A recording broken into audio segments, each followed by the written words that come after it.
say there are 3 things you never do in Los Angeles if you want to stay alive. You don't talk back to powerful men. You don't embarrass dangerous men in public. And you never challenge a Korean mafia boss in his own territory. Helen broke all 3 rules in under 10 seconds. The room went dead silent. Glasses froze mid-air. Even the music stopped, like the world itself was holding its breath. Because the man standing in front of her wasn't just rich. He wasn't just feared. He was the kind of man whose name made grown men disappear. And instead of apologizing, she looked him straight in the eyes and spoke again. People thought she was about to die. What they didn't know was that the way he looked at her in that moment wasn't anger. It was interest. And once a man like that becomes interested in you, walking away is no longer an option. That night, someone followed her home. Before morning, her secrets were uncovered, and before the week was over, blood would be spilled. Not because she ran, but because she stayed. So tell me, when the most dangerous man in the city decides you belong to him, do you fight or do you fall? Before we begin, I need you to do 2 quick things. First, hit subscribe, because stories like this don't show up twice and you don't want to miss the next one. Second, drop a comment right now and tell me this. If you were in her place, would you have apologized or talked back anyway? No judgment. Be honest. Because by the end of this story, you might realize the choice you think you'd make isn't the one you'd actually survive.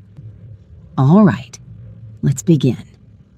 Helen felt the wine before she saw it, cold liquid seeping through silk to touch her skin.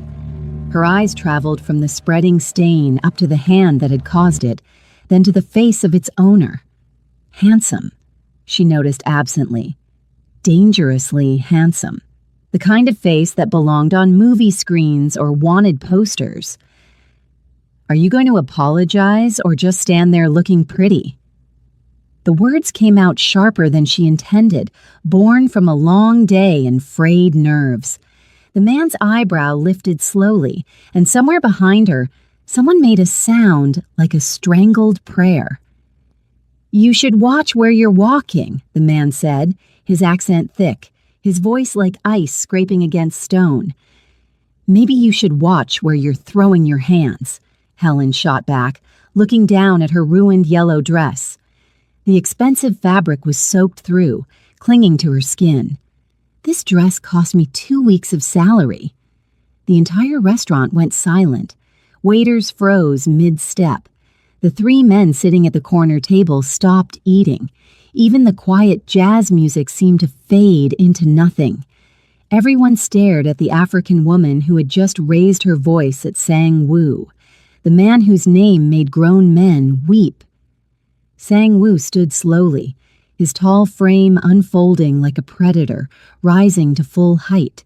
His black suit was perfectly tailored, his dark hair swept back from a face that could have been carved from stone, beautiful and terrifying at the same time. "Do you know who I am?" he asked quietly. "Should I care?" Helen replied, even though her knees were shaking. She had heard the whispers about this restaurant, about the Korean men who owned half of Los Angeles's underground business. But she was tired, frustrated, and too angry to think straight. "I came here to translate for my boss, not to get wine thrown on me by some clumsy, rich man." A sound escaped from one of the men at the table. It might have been a gasp or a strangled laugh. The largest one, built like a mountain, stood up quickly, his hand moving toward his jacket. Helen's stomach dropped as she realized what she had done. "Biom, sit down," Sang-woo ordered without looking away from Helen. His eyes traveled slowly from her face down to her wine-stained dress, then back up again. Something flickered in those dark eyes. Surprise, maybe, or interest. "What's your name?" "Why do you want to know?" "Because people who speak to me the way you just did usually don't get to speak again." he said simply. "So I want to remember your name."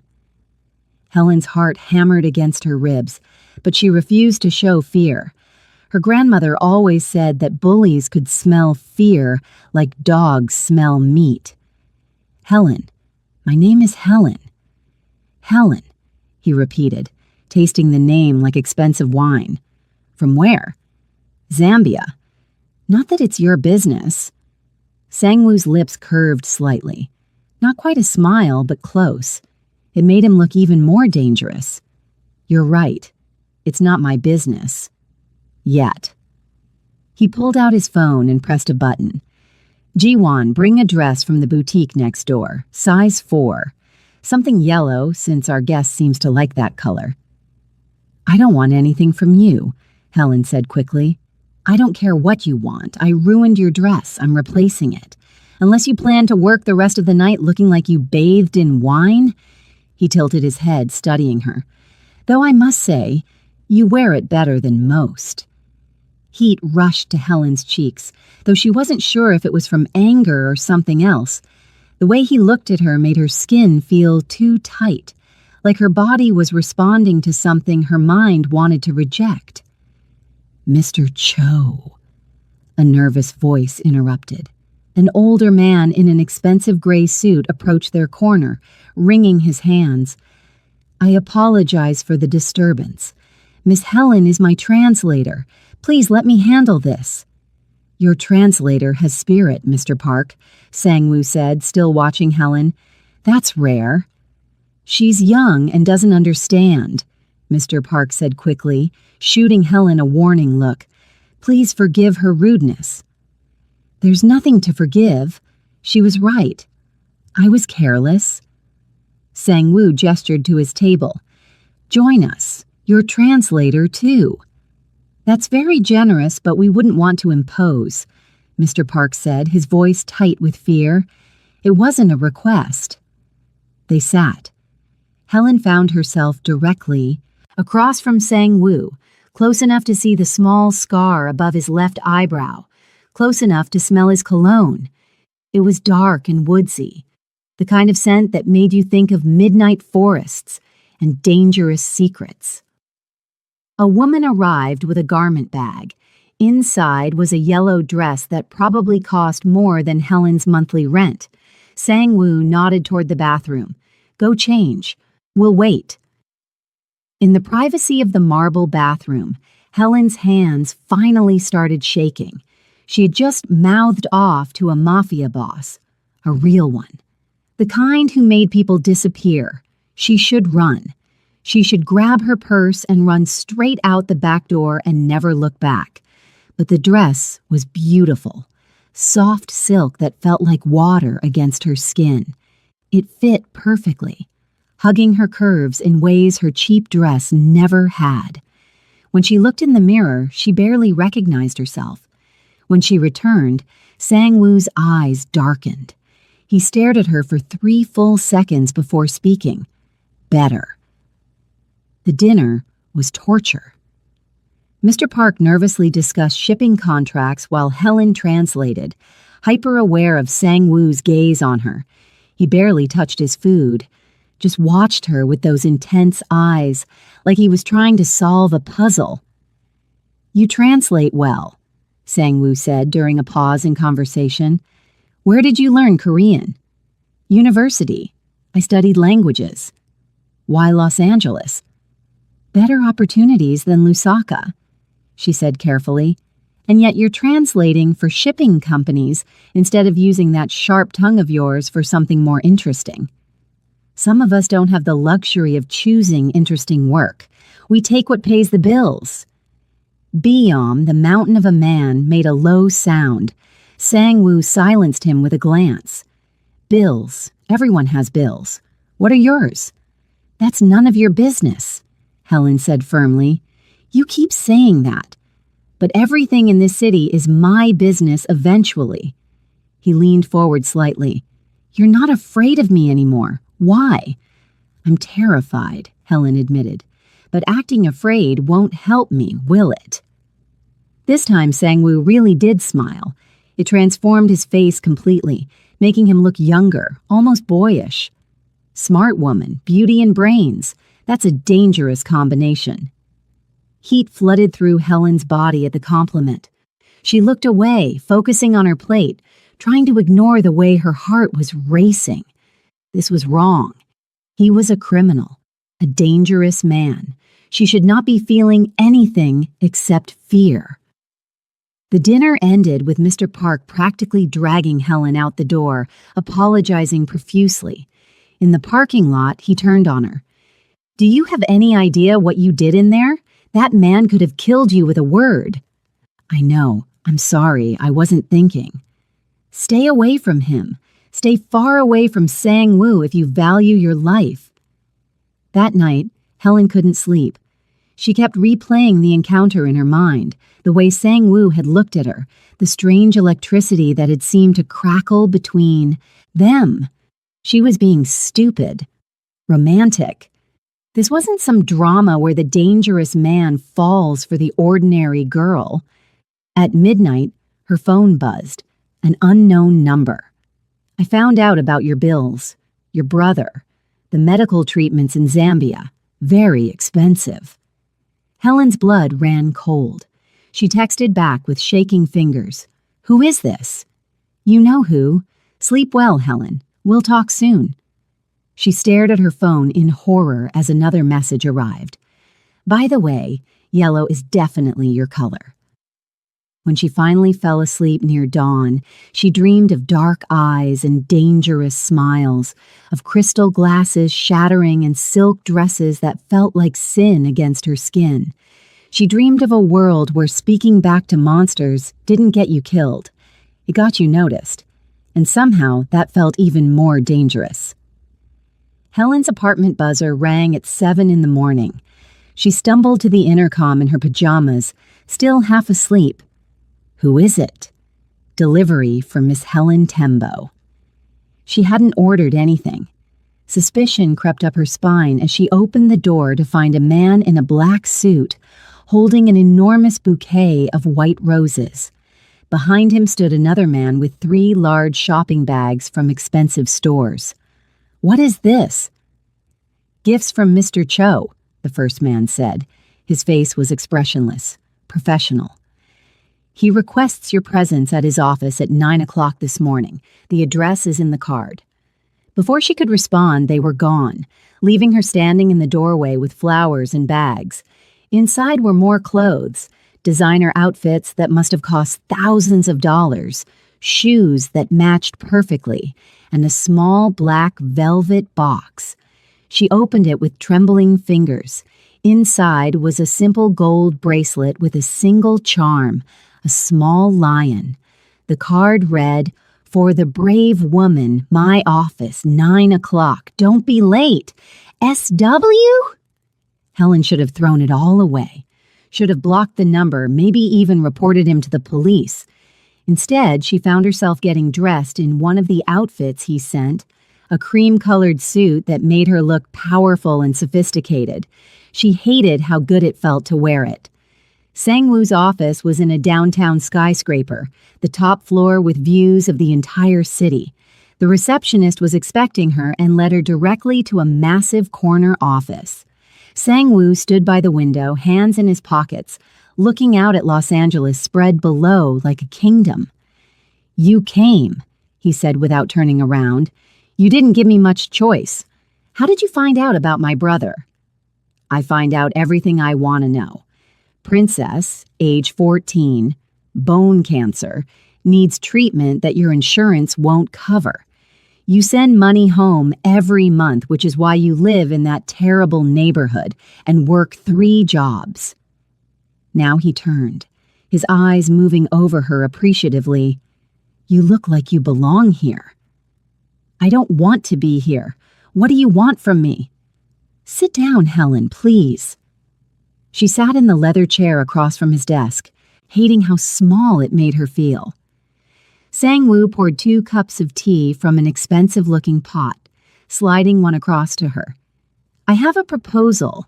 I need a translator for some important business dealings, someone who speaks multiple African languages as well as Korean. Someone smart enough to catch the details that matter. He sat on the edge of his desk, close enough that she could see the dark lashes framing those intense eyes. Someone brave enough to not fall apart under pressure. I already have a job. 3 jobs, he corrected. That barely pay enough to survive, much less help your brother. I'm offering you 1 job that will pay more than all 3 combined. 2 months. That's all I need. At the end of 2 months, I'll make sure your brother gets the best cancer treatment available.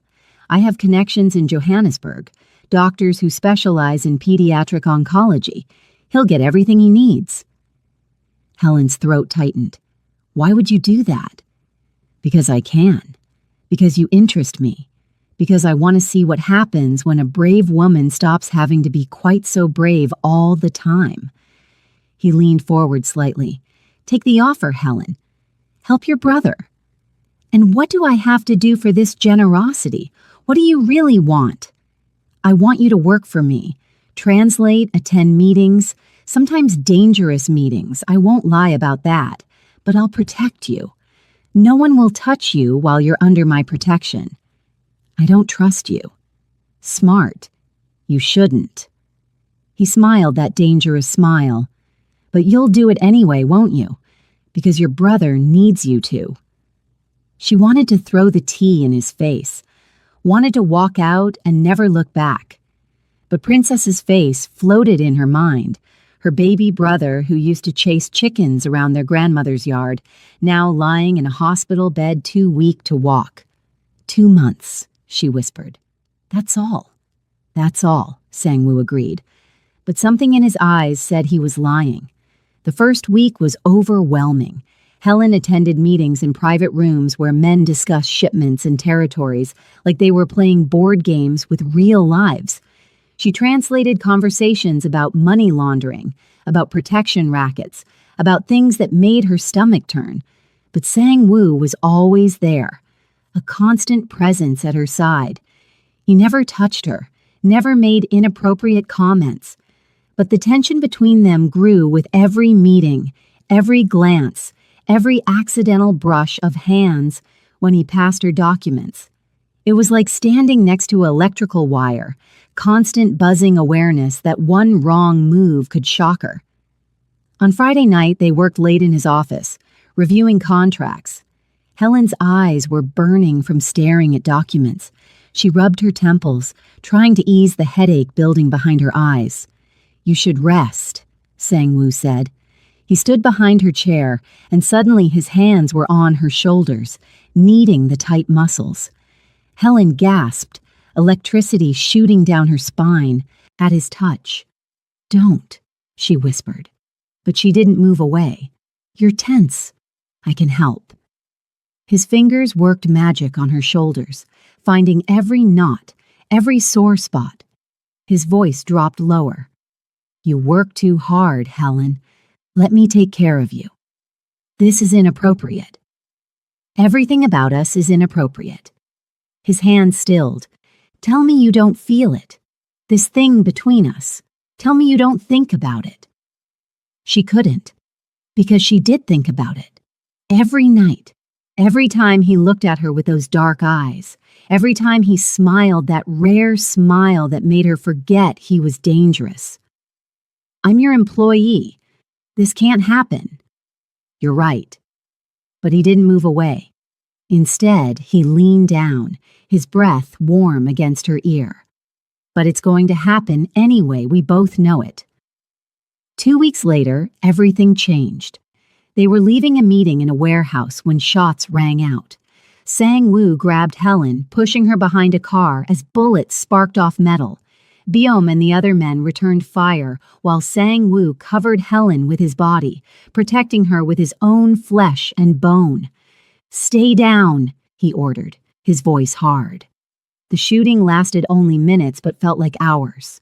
When silence finally fell, Sang-woo pulled back to look at her, his hands framing her face. Are you hurt? No, I'm fine. You? Fine. But his hands were shaking slightly as they moved through her hair, checking for injuries. They were aiming for you, to get to me. Who were they?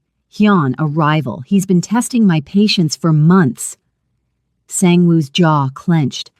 I should send you away. It's too dangerous now. What about my brother? I'll still pay for his treatment, but you should go home, back to Zambia where you're safe. No. The word came out stronger than she felt. I'm staying. We made a deal. 2 months. I'm not running. Something blazed in Sang-woo's eyes. Pride, maybe. Or desire. Stubborn woman, you're going to get yourself killed. Then keep me alive. Isn't that what you promised? He stared at her for a long moment. Then, right there, in the warehouse with gunpowder still hanging in the air, he kissed her. His lips were surprisingly soft, demanding and gentle at the same time. Helen's mind screamed that this was wrong, but her body melted into him, her hands clutching his jacket as she kissed him back with equal hunger. When they finally broke apart, both breathing hard, Sang-woo pressed his forehead against hers. This is a terrible idea. The worst, Helen agreed. I destroy everything I touch. Then I'll be the first thing you don't destroy. He kissed her again, harder this time, backing her against the car. His hands slid down her sides, pulling her closer, and Helen forgot about danger and morality and everything, except the way he made her feel alive and wanted and terrified all at once. Boss, Byum called out, his voice carefully neutral. We should go, before the police arrive.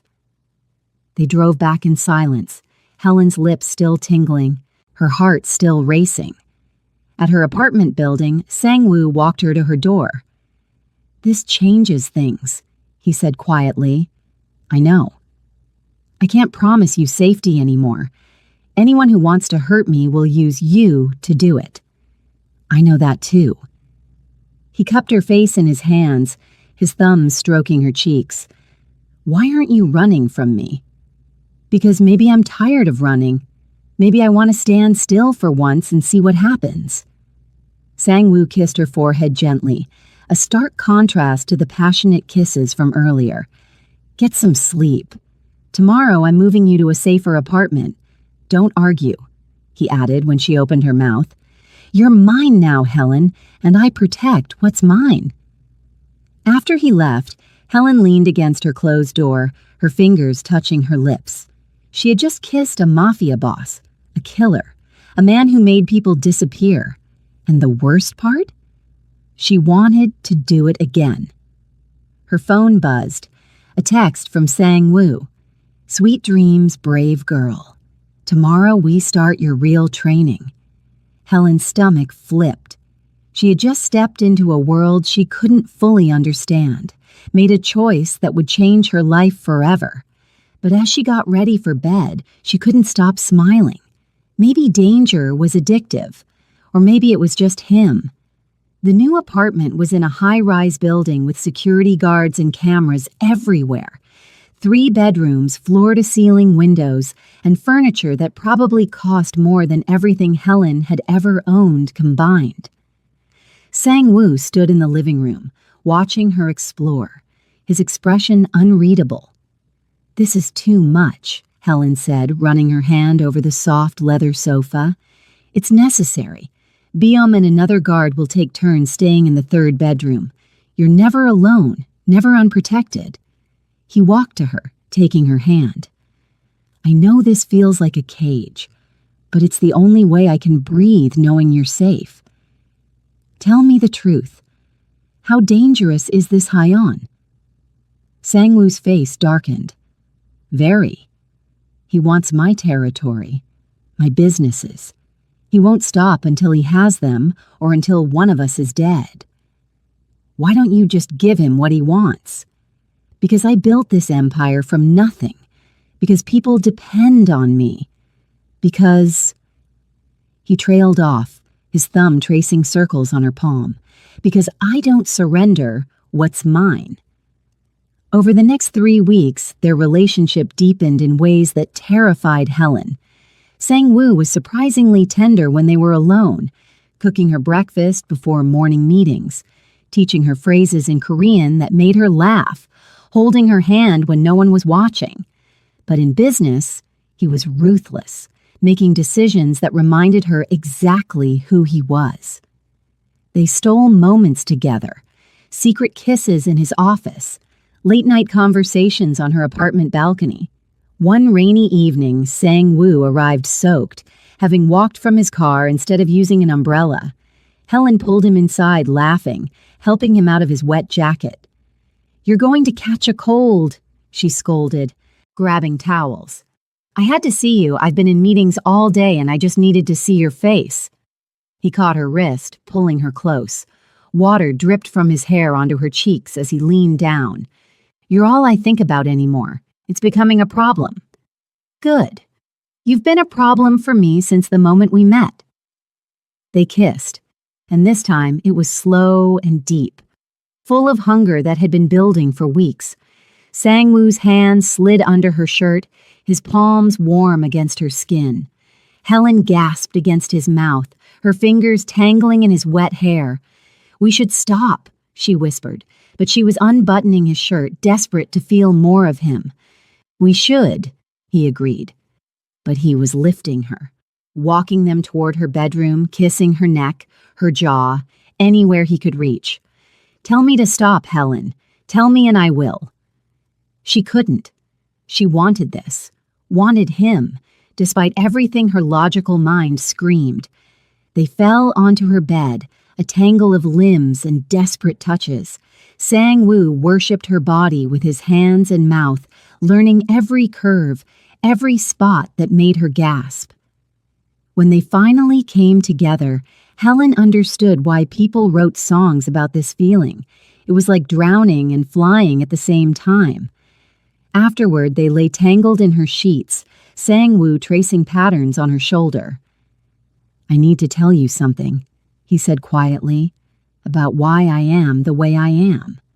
Helen turned to face him, seeing vulnerability in his eyes for the first time. "I'm listening." "I had a younger sister, Min-seo. She was 7 years younger than me, full of life and laughter. Everything good about our family." His jaw clenched. "When I was 23, I was just starting in this business. I thought I was smart, invincible. I made enemies without thinking about consequences. One of those enemies took Min-seo to punish me. She was 16. Helen's heart clenched. What happened? "They killed her. Sent her body back piece by piece until my father paid their ransom. But by then it was too late." His voice was flat, emotionless, but his hands were shaking.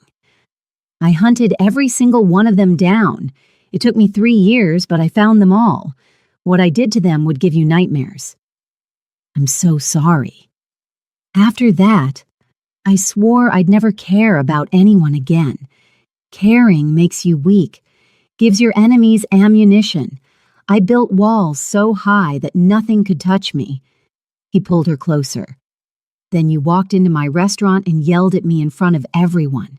And for the first time in 8 years, I felt something other than rage." Helen kissed him softly. "I'm not Min-seo. I'm not fragile. I can protect myself."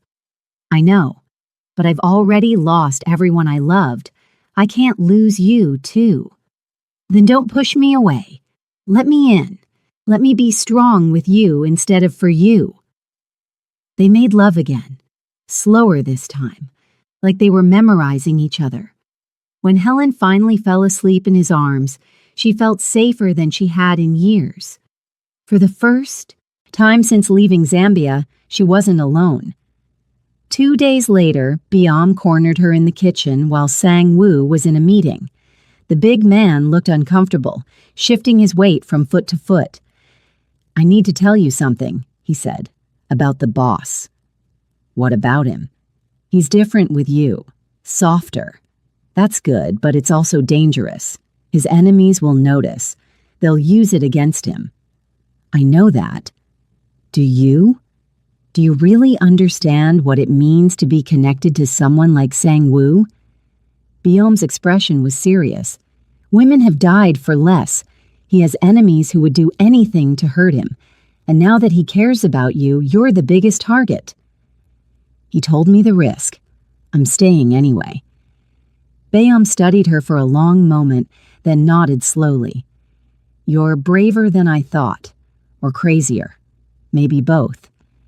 He hesitated, then added, For what it's worth, I'm glad he found you. He's been dead inside for so long. You brought him back to life. That evening, Helen decided to learn more about Sang-woo's business. Not just the meetings she translated, but the real operations. What she discovered shocked her. Yes, he ran illegal operations, protection schemes, and underground gambling, but he also ran legitimate businesses that employed hundreds of Korean immigrants. He paid for kids' school supplies, helped families with medical bills, protected shop owners from worse gangs. You're not just a criminal, she said that night over dinner. You're helping people. Don't make me into a hero. I do what benefits me. Loyal employees are good for business. That's not why you do it. I've seen the way people look at you. You're protecting your community. Sang-woo set down his chopsticks. My father immigrated here with nothing, worked himself to death trying to provide for us. When he got sick, no one helped. We lost everything. I swore I'd never let that happen to anyone under my protection. So yes, I help people, but I'm still a criminal, Helen. Don't forget that. I'm not trying to change you or redeem you. I just want to understand you. He reached across the table, taking her hand. I don't deserve you. You know that, right? Maybe I don't deserve you either. Maybe we're both exactly what we need. Their peaceful moment shattered when Sang-woo's phone rang. His expression changed as he listened, turning cold and dangerous. When? How many men? I'm on my way. What happened? Jan just hit 3 of my businesses, burned them to the ground. He grabbed his jacket. I need to handle this. Stay here. Don't open the door for anyone except Bayam. Be careful. He kissed her hard, a kiss that felt like goodbye. If something happens to me, Bayam has instructions. You'll be taken care of. Your brother, too. Nothing is going to happen to you. You don't know that.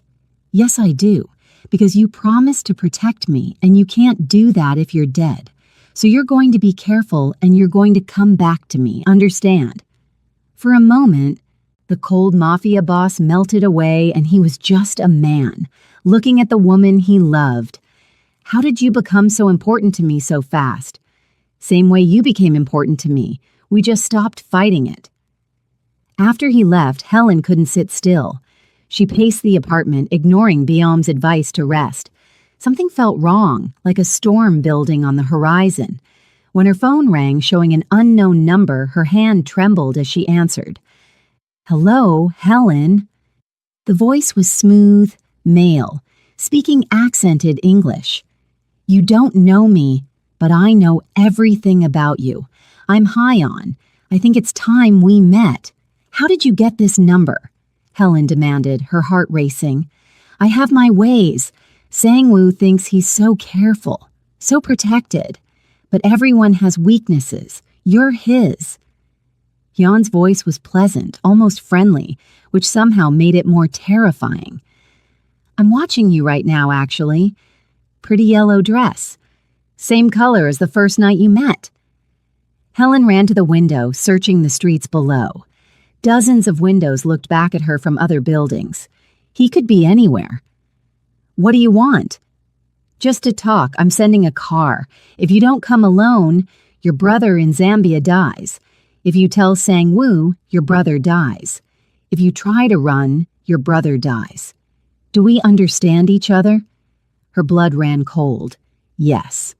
Good girl. 5 minutes. Don't keep me waiting.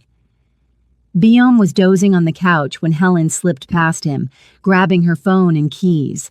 The elevator ride down felt like descending into hell.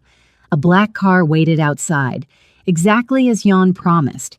The driver said nothing, just drove through the night to a warehouse district near the docks. Inside, Hyun was waiting. He was younger than she expected, maybe early 30s, handsome in a sharp way that reminded her of broken glass. Beautiful, but dangerous to touch. The famous Helen.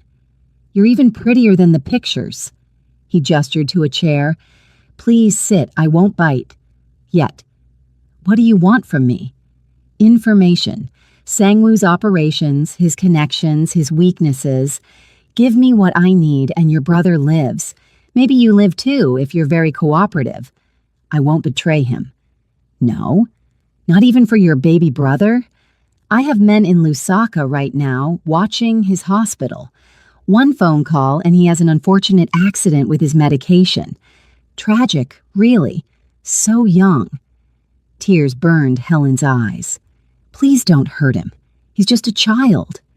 Then help me. Tell me what I need to know. Before Helen could answer, gunfire erupted outside. Hyun's expression darkened as he grabbed her, pressing a gun to her head. Seems your boyfriend doesn't follow instructions either. The warehouse doors exploded inward.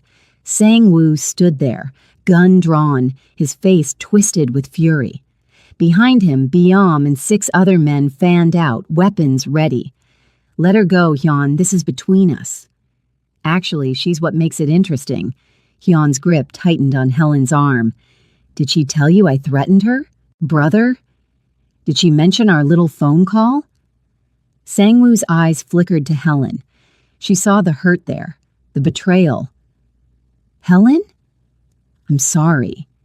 He said he'd kill Princess if I told you. I didn't know what else to do. You should have trusted me, Sangwoo said quietly. Then louder. Hyun, let's make a deal. Me for her. That's what you really want anyway. Tempting, but I think I'll keep you both. Kill you, keep her. She's beautiful enough to make up for all this trouble. Everything happened at once. Byam charged from the left while Sangwoo fired from the right. Hyun shoved Helen away, reaching for his weapon. She hit the ground hard, pain exploding in her shoulder. Through the chaos of gunfire and shouting, she saw Sangwoo fighting his way toward her, desperate to reach her. A bullet grazed his side. He stumbled but didn't stop. When he finally reached Helen, he covered her body with his, protecting her the way he always did. I've got you, he said. I've got you. They escaped in the confusion, Hyun's men falling back under the assault. In the car speeding away from the warehouse, Sangwoo pressed a cloth to his bleeding side while Helen cried, unable to stop shaking. I'm so sorry. I didn't know what to do. He threatened Princess and I panicked. Shh, it's okay. You're safe now. No, it's not okay. I should have told you. I should have trusted you. She looked at his bleeding wound. You're hurt because of me. I'm alive because you're worth fighting for. He pulled her close despite the pain it must have caused. We need to move your brother. Tonight. I'm calling my contacts in South Africa. Princess will be in a private facility by morning with armed guards. Hyun can't touch him there. How can you be so calm? I put us all in danger. You were protecting someone you love. I understand that better than anyone. He tilted her chin up. But promise me something. No more secrets. Whatever happens from here, we face it together. Deal? Deal. Back at a new safe house, different from the apartment, a private doctor treated Sangwoo's wound while Helen watched anxiously. The bullet had passed through cleanly, missing anything vital, but he'd lost blood. You're lucky, the doctor said, packing up his supplies. Rest for a few days. No unnecessary movement. After the doctor left, Sangwoo pulled Helen onto the bed beside him, careful of his injury. Stop looking so guilty. I've had worse. I hate that I caused this. You didn't cause anything. Hyun did, and he's going to pay for touching you. They lay together in the darkness, Helen's head on Sangwoo's chest, listening to his heartbeat, strong and steady and alive. Tell me about Zambia, he said softly, about your life before all this. So she did. She told him about growing up in Lusaka, about her grandmother's small farm, about Princess chasing chickens and climbing trees, about her dreams of traveling the world, of making enough money to build her grandmother a real house, with electricity and running water, about how cancer had stolen those dreams and replaced them with fear. "When this is over, we'll go there together," Sang-woo said. "I want to meet your grandmother, see where you grew up." "You'd come to Zambia with me? I'd follow you anywhere. Don't you know that by now?" The next morning, everything changed again. Byam came to the safe house with news that turned Sang-woo's face to stone.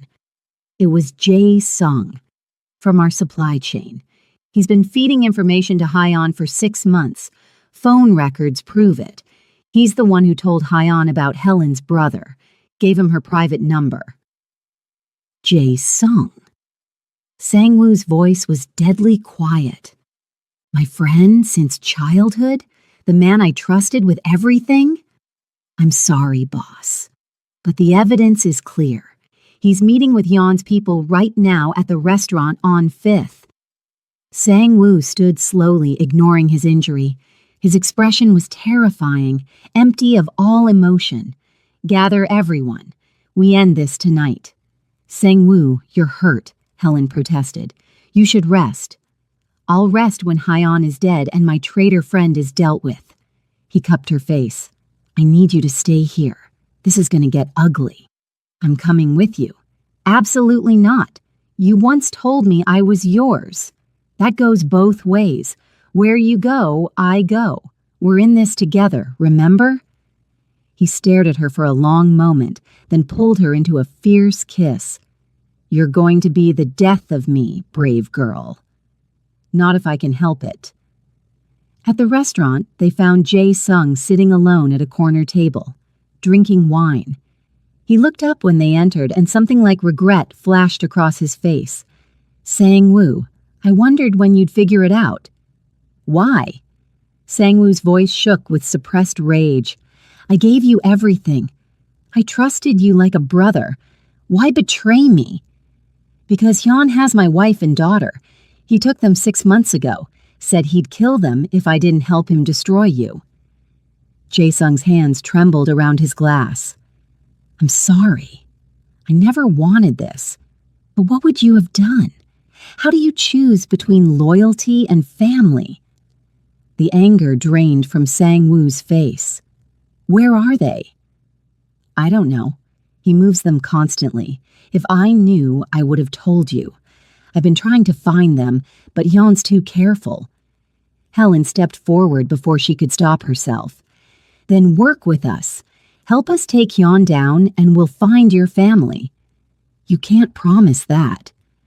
"No, but we can try, and trying together is better than this." She looked at Sang-woo. Tell him we'll help." Sang-woo was silent for a long moment, his jaw clenched. Finally, he nodded. "Tell me everything. Every meeting, every plan, every location you know. Help me end Hyeon, and I'll do everything in my power to bring your family home." Jae-sung broke down crying, telling them everything. The weapons shipment coming next week, the warehouse where Hyeon stored his money, the corrupt police officers on his payroll. It poured out of him like poison being drained from a wound. They were so focused on planning their attack that no one noticed the man in the corner, the one with the phone pressed to his ear, the one who slipped out the back door. By the time they realized they'd been overheard, Hyun's men were already surrounding the building. "It's a trap," Byum said, looking out the window at the gathering forces. "We're outnumbered 3-1. Sang-woo pulled Helen close, his expression grim. "No matter what happens, you run. You get out, and you don't look back. Promise me." "I'm not leaving you. Promise me, Helen." Before she could answer, the windows exploded inward in a hail of gunfire, and the world dissolved into chaos. Glass rained down like deadly snow. Helen screamed as Sang-woo threw her behind the bar, his body covering hers while bullets tore through the restaurant. Tables splintered, bottles exploded, the air filled with smoke and the smell of gunpowder. "Stay down," Sang-woo ordered, then rolled away, returning fire with the precision of someone who'd done this 100 times before. Byam fought like a man possessed, taking down 3 attackers in quick succession. Jae-sung surprised everyone by grabbing a fallen gun and shooting 2 men trying to flank them. Whatever guilt he carried, he was fighting to make amends now. "There's too many," Byam shouted. "We need to fall back." "The kitchen," Sang-woo called back. "There's a door to the alley. Go." They fought their way through the chaos. Helen grabbed a heavy bottle and smashed it over an attacker's head when he got too close, survival instinct overriding her fear. Sang-woo looked at her with something like pride before shooting the man coming up behind her. They burst into the alley to find more of Hyun's men waiting. This time, Sang-woo wasn't fast enough. A bullet caught him in the chest, spinning him around. He went down hard, blood spreading across his shirt. "No!" Helen screamed, dropping beside him. His eyes were wide with shock, his breath coming in short gasps. "No, no, no! Stay with me! Sang-woo, stay with me!" Byam stood over them, firing methodically, dropping anyone who tried to approach. Jae-sung covered their other side, his face set in grim determination. "We need to move him," Byam said, "now, before more arrive." They carried Sang-woo to one of the cars, Helen pressing her hands desperately against his chest, trying to stop the bleeding. His blood was everywhere, hot and slick. Too much blood. "Don't you dare die," she sobbed. "You promised to protect me. You can't protect me if you're dead. Stay with me. Please stay with me." Sang-woo's hand found hers, squeezing weakly. "Brave girl, my brave girl." The private hospital was 40 minutes away, the longest 40 minutes of Helen's life. She talked to Sang-woo the entire time, telling him about their future, about the life they'd build together, about meeting her grandmother and eating enshima under the African sun. His eyes stayed open, focused on her face, holding onto consciousness through sheer willpower. "You'll meet Princess when he's healthy," she said, tears streaming down her face. "He'll love you. Everyone will love you because I love you. Do you hear me? I love you, and you don't get to leave me now." "Love you too," he whispered. "Worth it. All of it. Worth it for you." Then his eyes closed, and the machine started screaming, and doctors rushed in, pushing Helen aside. The last thing she saw before they took him away was blood. So much blood, and his hand falling limply to the gurney. Byam caught her as her legs gave out, holding her while she broke apart. "He's strong. He'll make it." "You don't know that. Nobody knows that." Hours passed like years. Helen sat in the waiting room covered in Sang-woo's blood, unable to think or feel or do anything except stare at the operating room doors. Byam brought her coffee she didn't drink. Jae-sung sat nearby, his head in his hands, consumed by guilt. Finally, a doctor emerged, looking exhausted. "He's alive. The bullet missed his heart by centimeters. He's lost a lot of blood, but he's stable. The next 48 hours are critical." Helen nearly collapsed with relief. "Can I see him?" "Soon. He's in recovery now." While they waited, Byam's phone rang. He listened, his expression changing from concern to shock to something like awe. When he hung up, he stared at Helen like he was seeing her for the first time. "What?" she asked. "That was my contact in Zambia. He was arranging your brother's transfer and found something interesting while processing the paperwork." Byam hesitated. "Helen, who was your father? Your real father?" "I never knew him. He died before I was born." "Why?" "Because according to these documents, your father was Chanda Tembo. Does that name mean anything to you?" She shook her head. Chanda Tembo was one of the biggest diamond dealers in southern Africa. Not legal diamonds, conflict diamonds. He worked with cartels across 3 continents, moving stones worth millions. He died in a plane crash 23 years ago, but his empire didn't die with him. It's been held in trust, waiting for his heir. Biam looked at her steadily. You're his heir, Helen. You're worth approximately $47 million. Maybe more. Your father's associates have been looking for you for years. The world tilted sideways. Helen grabbed the chair for support. That's impossible. My mother never said anything. My grandmother never mentioned it. Your mother probably didn't know the extent of his wealth, or she was protecting you from that world. But it's real. I have documentation, account numbers, contacts. You have resources now, power, connections to people who could crush Jan like an insect. I don't want that money. It's blood money. Maybe, but it's yours. And right now, Sang-woo needs it. We all need it. Jan has been winning because he has unlimited resources. Now you do too. Helen's mind spun. She thought about Sang-woo lying in surgery, about the war that had nearly killed them all, about the power she suddenly had to end this nightmare. What do I need to do? Over the next week, while Sang-woo lay in a coma, Helen transformed.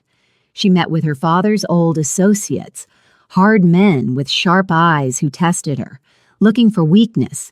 She didn't give them any.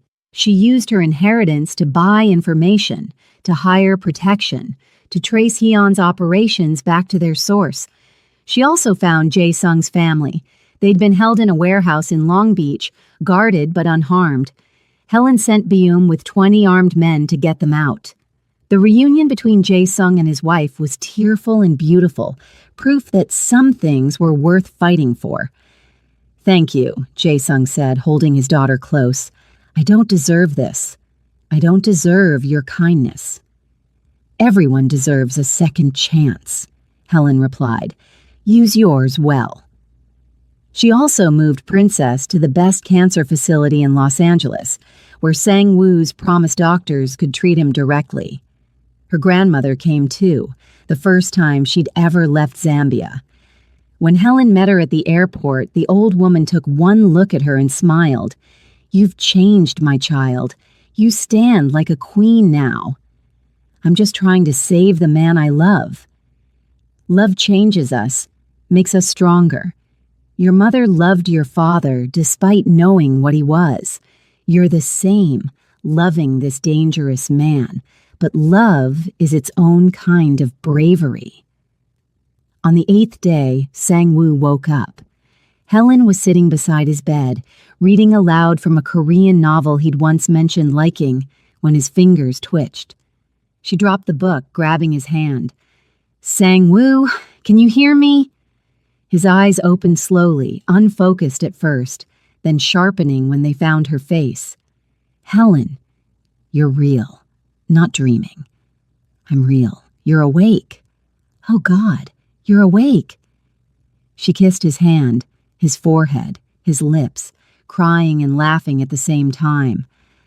I thought I'd lost you. Can't get rid of me that easily. His voice was rough, barely a whisper, but his grip on her hand was strong. What happened? Jan? Still out there, but not for long. She told him everything.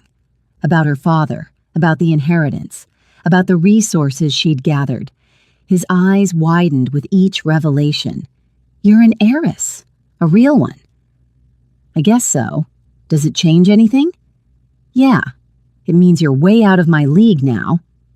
But he was smiling, that rare, beautiful smile that made her heart skip. My brave girl became a queen while I was sleeping. I'm still your brave girl, just one with more tools to fight with. He pulled her down for a deeper kiss, ignoring the monitor's beeping protests about his elevated heart rate. I love you. Did I say that before I passed out? You did. I said it too. Good. Because I'm going to say it 1,000 more times. I love you, Helen Tembo. Heiress, translator, woman who yells at mafia bosses. I love every part of you.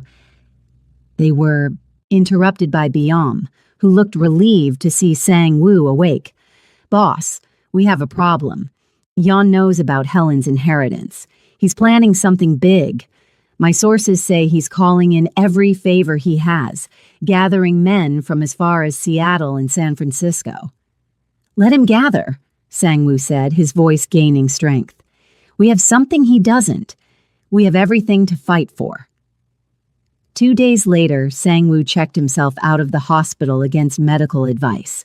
He was weak but determined, ready to end this war.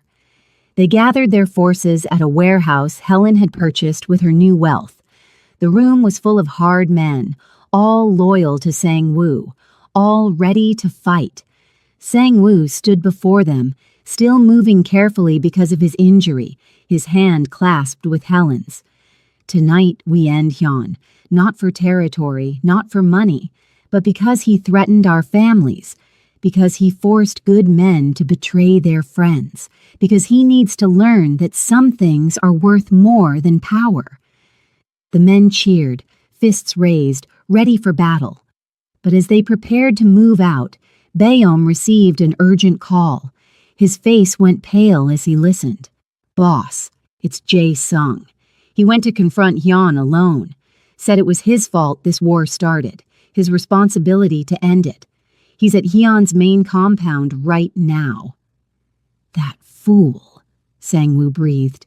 He's going to get himself killed. They rushed to the compound, a fortified building near the harbor. They were too late. As they approached, a massive explosion rocked the building, flames shooting into the night sky. The heat hit them even from a block away. Through the chaos and smoke, a figure stumbled out. Jae-sung, burned and bleeding, but alive. He collapsed into Baeom's arms. Did it! Set charges! Hyun was inside, got proof first, recorded everything, his crimes, his operations. He coughed, blood staining his lips. My family is safe now. That's all that matters. You're going to be fine, Sang-woo said. But they both knew it was a lie. Jae-sung's injuries were too severe. Tell my wife I'm sorry. Tell my daughter her father tried to be brave at the end. His eyes found Helen. Thank you for showing us what real courage looks like. Woman who yells at mafia bosses. He died before the ambulance arrived, a smile on his burned face, finally at peace. Later, they confirmed that Hyun had died in the explosion, along with most of his top men. The war was over. But as Helen held Sang-woo while he grieved for his friend, she understood that victory always came with a price. 3 days after the explosion, as Sang-woo recovered and Helen dealt with police questioning about her father's estate, Baeom brought news that made them both freeze. Yeon's second-in-command survived. She escaped the building before the explosion. Her name is Sun Hai, and she's vowed revenge for Hyun's death. She's already killed 2 of our people in San Diego. Sang-woo pulled Helen close, his jaw clenched. It's never really over, is it? Then we keep fighting. Together, like we promised. They stood at the window of Sang-woo's office, looking out at the city they'd fought so hard to protect, knowing that somewhere out there, a new enemy was gathering strength. But they had each other. They had resources. They had an army of loyal people. And most importantly, they had love worth fighting for. 3 months passed like a dream. Sun Hai turned out to be more ghost than threat. Sang-woo's people tracked her movements across 3 states, each time arriving to find she'd disappeared hours before. She was smart, careful, and patient, but she was also alone, her organization scattered by Hyun's death. She'll make a mistake eventually, Baeom said during one of their strategy meetings. Everyone does. Helen had other concerns. Princess was responding well to treatment, his cancer shrinking with each round of chemotherapy. Her grandmother had fallen in love with Los Angeles, spending her days in the Korean gardens downtown, making friends with elderly Korean women who taught her new recipes. The two worlds of Helen's life were blending in ways she'd never imagined possible. But the biggest change was in Sang-woo himself. He was slowly dismantling his illegal operations, using Helen's inheritance and his own savings to convert everything legitimate. Protection rackets became private security firms. Underground gambling operations transformed into licensed establishments. He was still powerful, still respected, but now his empire was built on legal foundations. "You're changing me," he said one evening as they reviewed business plans in his office. "Making me soft. I'm not changing you. I'm just loving the parts of you that were always there." Helen moved to sit on his desk, running her fingers through his hair. "The man who helps immigrant families, the man who paid for a stranger's brother's cancer treatment, that's who you really are. I'm still dangerous. I've done terrible things. I know. But you're also the man who makes me breakfast and teaches me Korean curse words and holds me when I have nightmares. You're both people. I love both people." He pulled her into his lap, careful of the fading scar on his chest.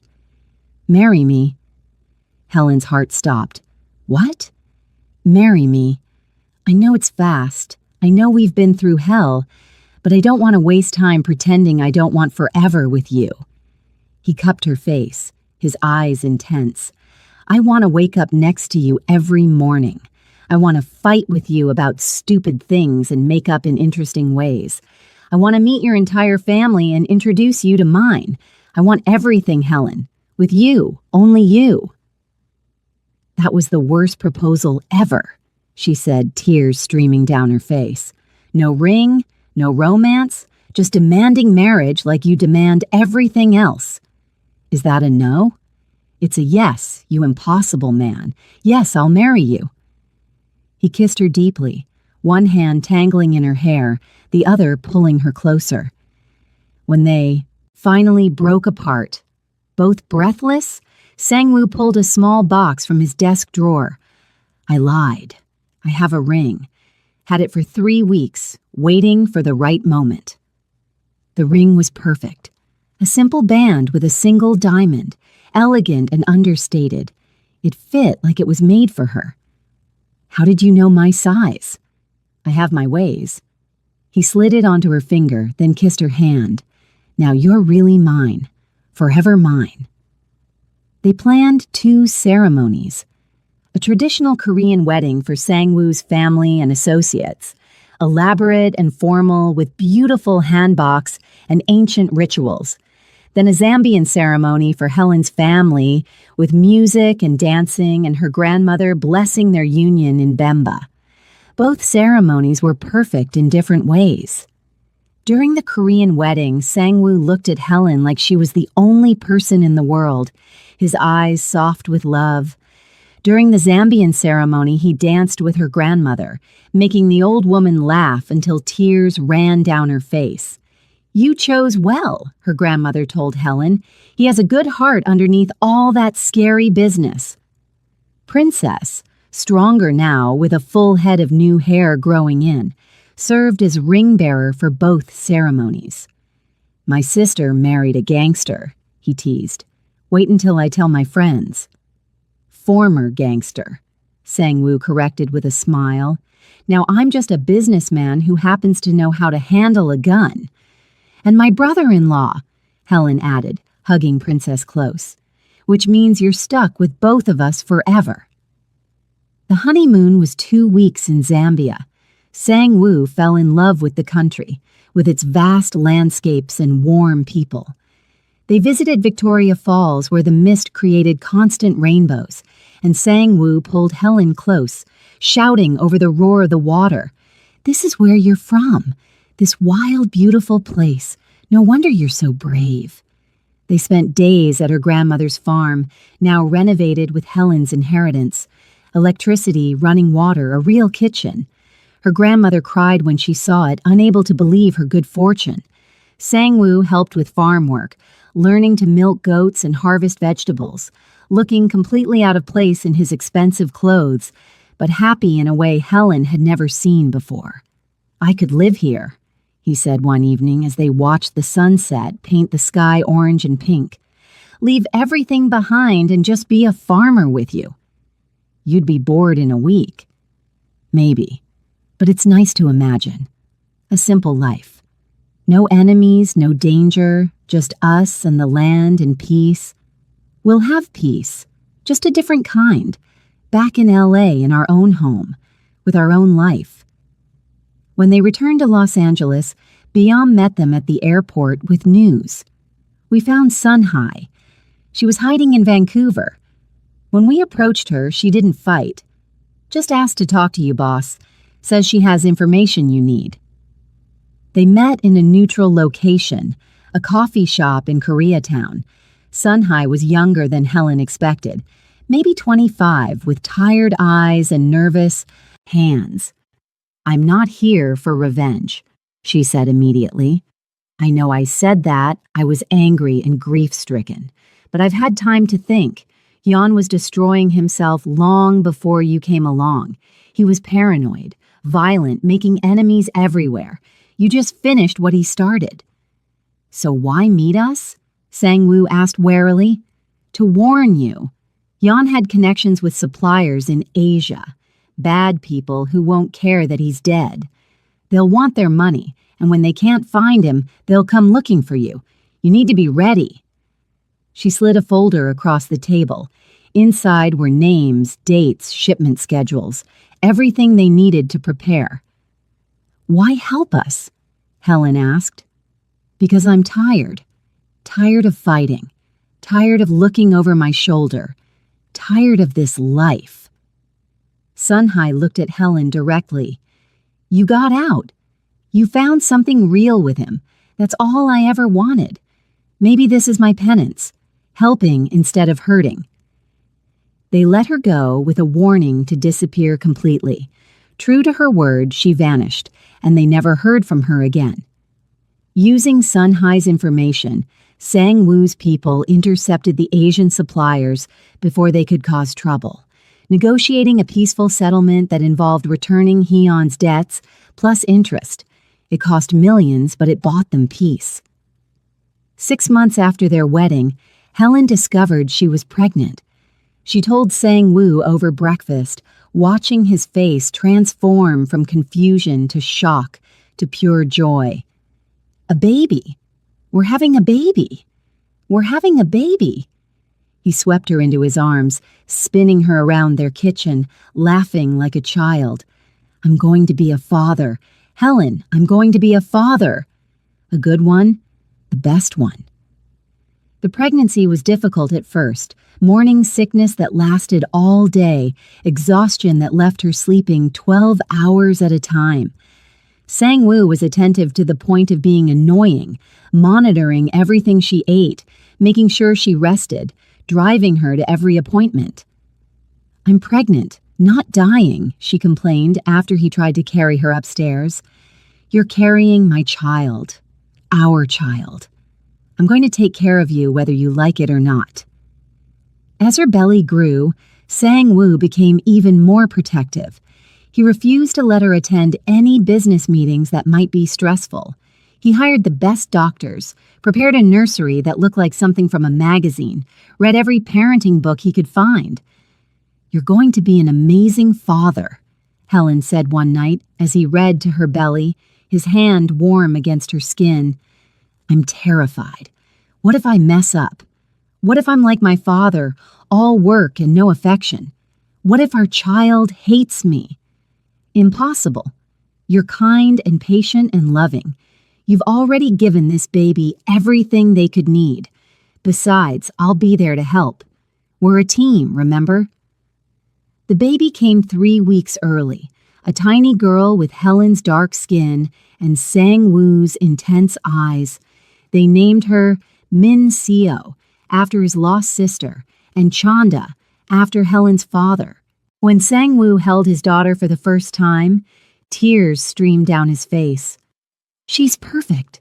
Absolutely perfect. Just like her father, Helen said, exhausted but happy.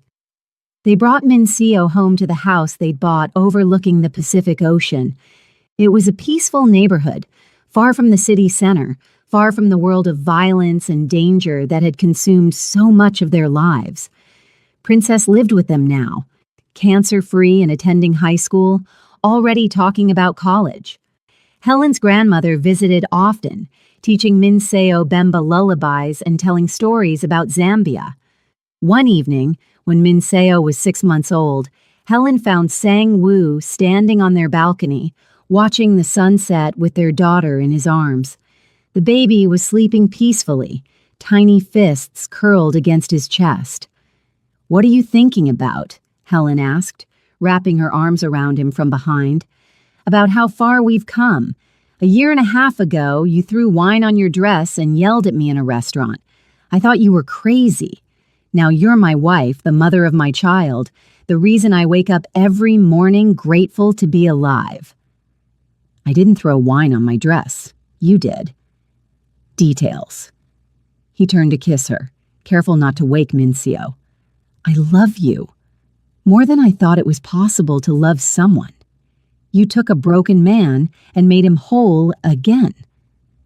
We made each other whole. That's how love works." They stood there as the sun sank into the ocean, painting the sky in shades of gold and pink and purple. Behind them, through the open door, they could hear Princess laughing at something on television. Inside, their home was warm and bright, filled with the kind of peace they'd fought so hard to achieve. "Do you ever regret it?" Sang-woo asked quietly, yelling at that scary mafia boss, walking into this dangerous world? Helen looked up at the man she loved, at the baby sleeping in his arms, at the life they'd built together from violence and fear and impossible odds. She thought about the woman who'd walked into that restaurant so many months ago, tired and frustrated and broke. That woman had no idea that one moment of bravery would change everything. "Not for a single second," she said. "I'd do it all again. Every dangerous moment, every terrifying fight, every impossible choice, because it led me here, to you, to us, to this perfect moment." Sang-woo smiled, that rare, beautiful smile that still made her heart skip. "You dared to talk back to a monster and turned him human again. You're my miracle, Helen. You're my impossible, brave, beautiful miracle." They kissed as the sun disappeared below the horizon, their daughter sleeping peacefully between them, the ocean whispering its ancient rhythms below. Somewhere in the city, life continued with all its chaos and danger, but here, in this moment, they were safe. They were home. They were loved, and that was worth everything. The end was just their beginning, a story of courage and love that would echo through generations, passed down to Minseo and her children and their children after that. The story of the African lady who dared to talk back to a Korean mafia boss, and how that single act of defiance became a forever kind of love.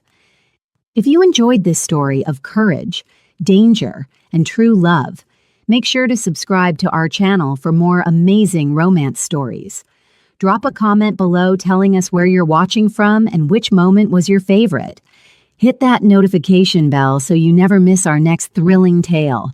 Thank you for being part of our story family.